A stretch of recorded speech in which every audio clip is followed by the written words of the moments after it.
So the Met Gala happened, and bro, I don't even know where to start. Like, Rachel Zegler's posing had people genuinely confused. Hailey Bieber showed up in what is literally a dupatta, but nobody called it that. Blake Lively walked that carpet like nothing happened, days after settling a lawsuit. And Beyoncé came back after 10 years and somehow still managed to cause controversy.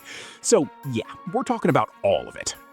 Okay, so if you've been on the internet at all this past week, you already know the Met Gala happened. And look, I wasn't even gonna make a video about it at first, but then I kept seeing the clips, kept reading the comments, and I was like, all right, we gotta talk about this, because there's a lot going on here, like a lot. So grab whatever you're drinking and let's just get into it.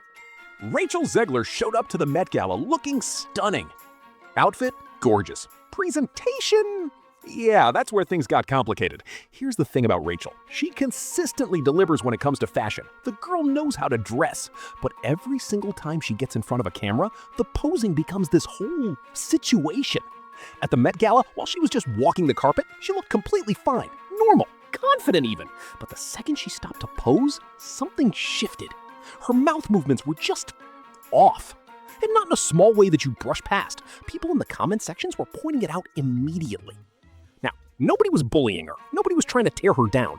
It just looked genuinely strange. Here's what I think is actually happening. Rachel has probably figured out a pose that photographs really well. Maybe a slightly open mouth, a certain angle, and it absolutely works in still images. It probably kills it in photo shoots. But here's the problem nobody's telling her. We don't live in a still photo world anymore. Everything goes on Instagram. Everything gets clipped. And in video, that rapid pose switching, that exaggerated mouth movement, it reads completely different. It becomes the story instead of the outfit. The solution? A little media training goes a long way. And I mean that genuinely, not as a dig. Okay, so Hailey Bieber's outfit. She had this scarf thing draped around her neck and chest area, and yeah, people immediately recognize what that is. That's a dupatta. Like, that's just what it is. Indian women have been wearing dupattas forever. You can literally go watch any Bollywood movie from the 80s or 90s and see the exact same style. This isn't some new fashion moment. And look, I don't have a problem with people taking inspiration from other cultures. That's always happened. Fashion moves around. That part is fine. What got people annoyed is that when Western influencers started wearing it, they didn't call it a dupatta. They started calling it a Scandinavian scarf. And why? Why do that? Because it's happened before too. Prada did it with Kolhapuri slippers, just slapped a different name on them and sold them as something new. Same thing with yoga, turmeric, all of that. There's kind of this pattern where things get borrowed from Indian culture and then the Indian part just quietly disappears. That's what people are actually upset about, not the borrowing, the erasing. Now, is Hailey Bieber the bad guy here? Honestly, no. I watched some of her interviews and she never once claimed this style was her own thing or that she came up with it. She's not out here acting like she invented it. The people who deserve the criticism are the designers and the fashion industry people who keep doing this and never acknowledge where the inspiration actually comes from. So people going after Hailey specifically, I get why, but it's kind of misdirected. At most, she just needs someone to fill her in, and maybe she does mention it somewhere down the line. And honestly, Priyanka Chopra could really step in here. She's done it before, shown up somewhere, worn traditional Indian fashion, talked about it openly. This feels like exactly that kind of moment. I saved the wildest story for right now, because Blake Lively just walked into the Met Gala days after a major legal settlement, and the energy on that carpet, you could feel it. Let's talk about Blake Lively, because this one is genuinely complicated.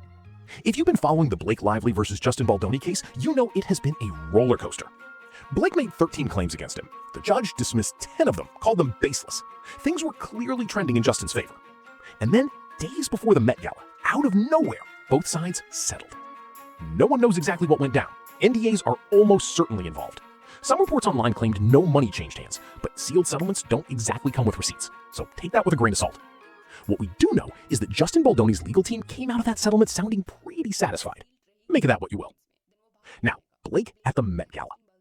Historically, Blake Lively owned that carpet. Remember the outfit that literally changed colors as she walked up the stairs? That went viral for weeks. She knew how to make a moment. This year, she had a genuinely creative outfit, a gown with a built-in bubble mechanism. When she posed, actual bubbles floated up around her. It was clever, it was visually striking, it matched the theme. But the vibe around her on that carpet, completely different.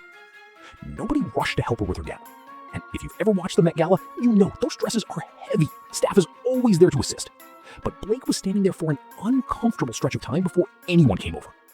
It looked, and I'll just say it, Like people were avoiding being in the same frame as her. That is not a small thing. That's a signal. When you've been that influential in Hollywood, that close to Taylor Swift, that much of a power couple, and the carpet treats you like that tells you everything about how far the fallout reached. And the reason audiences are still angry? The leaked messages. Because those chats showed Blake allegedly using her position to threaten Justin, suggesting his career would suffer if he didn't fall in line. That's not just a messy lawsuit. That's a character conversation. And audiences don't forget that fast. Beyoncé returned to the Met Gala for the first time in 10 years. She came with Jay-Z and her daughter, which, by the way, the Met Gala has an 18+ policy that celebrities treat more like a suggestion than a rule. The return should have been a big deal, and for about 5 minutes, it was. Then, people got a closer look at the outfit and the feathers. Real feathers on a red carpet in 2026, where we have had years of conversations about ethical fashion. And look, I'm not here to single anyone out unfairly, but when Billie Eilish is consistently, actively pushing for cruelty-free fashion, and then you have someone like Beyoncé showing up in real feathers, the contrast is hard to ignore. It's especially hard to ignore because Beyoncé and Jay-Z have been under scrutiny for other reasons too. Their long association with Diddy, the parties, the closeness, the connection, has raised questions that didn't just go away because Diddy got arrested. Their position is essentially, we didn't know what was happening behind closed doors. Maybe that's partially true, but when you're that close to someone for that long in that industry, the I had no idea defense gets harder to sell. Here's the bigger picture though. Beyoncé, like a lot of mega celebrities, operates in a bubble where the fan base never lets real accountability land.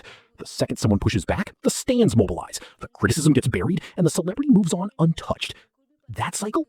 That's the real problem. Not just Beyoncé specifically, celebrity worship culture as a whole. When fans treat celebrities like they're above basic ethical standards, those celebrities start believing it. And that's how you end up with real feathers on a 2026 red carpet like none of this matters. So that's the Met Gala 2026. Awkward posing, a dupatta that dare not speak its name, a lawsuit survivor in bubble wrap, and Beyoncé reminding us that icon status and accountability don't always go hand in hand. It's a lot, and honestly, that's kind of the Met Gala's whole thing. Drop your thoughts in the comments. I want to know which story got you the most. Was it the cultural appropriation angle, Blake's carpet moment, or are you somewhere in the Beyoncé conversation? If you're new here, welcome to Nutty Dad Nest. Hit that subscribe button. We cover the stories that actually matter, and we don't solve